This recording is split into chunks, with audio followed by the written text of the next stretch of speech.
അസ്സലാമു അലൈക്കും. ദൈവിക അനുഗ്രഹമാകുന്ന കുടുംബത്തിലെ പ്രധാന കണ്ണികളിലൊന്നാണ് കൗമാരക്കാർ. ഒരു വ്യക്തിയുടെ തനത് സ്വഭാവങ്ങളും സവിശേഷതകളും കഴിവുകളും പൂർണ്ണത പ്രാപിക്കുന്നത് കൗമാരത്തിലാണ്. ഏതാണ്ട് 10 വയസ്സാകുന്നതോടുകൂടി മാനസിക വ്യാപാരങ്ങളിലും പെരുമാറ്റ രീതികളിലും ഇത് പ്രകടമായി തുടങ്ങും. ഇതിന് കാരണം വർദ്ധിച്ച തോതിൽ സ്രവിക്കപ്പെടുന്ന ഹോർമോണുകളാണ്, പ്രത്യേകിച്ച് സ്ത്രീ പുരുഷ ലൈംഗിക ഹോർമോണുകൾ. കൗമാരത്തിൽ ശാരീരിക മാനസിക വളർച്ച ത്വരിതപ്പെടുത്തുന്ന ഇതേ ഹോർമോണുകൾ തന്നെ പല രൂപത്തിൽ കൗമാരക്കാരിൽ സ്വഭാവ വ്യതിയാനങ്ങൾക്ക് കാരണമാകാറുണ്ട്.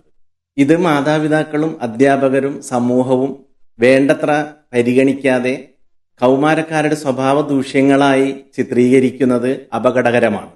കൗമാരക്കാരിലുണ്ടാകുന്ന ആശങ്കകളെ അകറ്റി അവരുടെ മാറ്റങ്ങളെ ഉൾക്കൊള്ളാനാണ് മാതാപിതാക്കൾ ശ്രദ്ധിക്കേണ്ടത്. കുറ്റപ്പെടുത്തലുകൾ അവരെ നമ്മിൽ നിന്ന് അകറ്റുന്നതിനും അവരിലേക്ക് തന്നെ ഒതുങ്ങിക്കൂടുന്നതിനും കാരണമായി തീരാറുണ്ട്. പ്രത്യേകിച്ച് അവരുടെ പ്രായക്കാരോട് മാത്രമായിരിക്കും അവർ കൂട്ടുകൂടുന്നത്.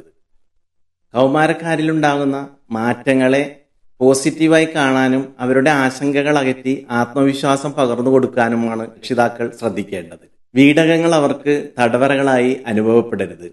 അവരോട് കൂടുതൽ ഇഷ്ടത്തോടും സ്നേഹത്തോടും കൂടി പെരുമാറുവാനും അതോടൊപ്പം തന്നെ അവർക്ക് കൂടുതൽ ആത്മവിശ്വാസം പകരുവാനും ആണ് നമ്മൾ ശ്രദ്ധിക്കേണ്ടത്.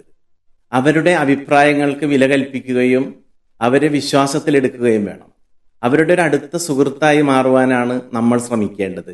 അവരുടെ ഭാഷയിൽ പറഞ്ഞാൽ ഒരു ബെസ്റ്റിയായി തീരുക എന്നതായിരിക്കണം ഈ പ്രായത്തിൽ രക്ഷിതാക്കളുടെ ഇടപെടലുകളിലൂടെ ഉണ്ടാകേണ്ടത്. നല്ല ഒരു കുടുംബം കെട്ടിപ്പടുക്കുവാൻ ദൈവം നമ്മെ അനുഗ്രഹിക്കുമാറാകട്ടെ. അസ്സലാമു അലൈക്കും.